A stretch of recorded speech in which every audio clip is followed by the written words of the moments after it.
front of me is ASUS ROG Phone 9, and today I would like to show you how you can use one-handed mode.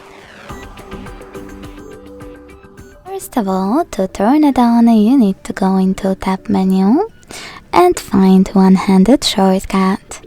When you find it, click on it. As you can see, mine is blue, which means that one-handed mode is activated. Now to use it, you need to swipe down from the bottom edge of your screen.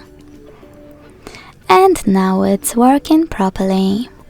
If you want to go back, you can simply swipe up or click on this area at the top.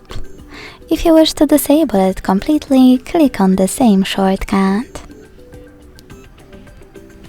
Thanks so much for watching. If you enjoyed this video, don't forget to leave a like, comment and subscribe.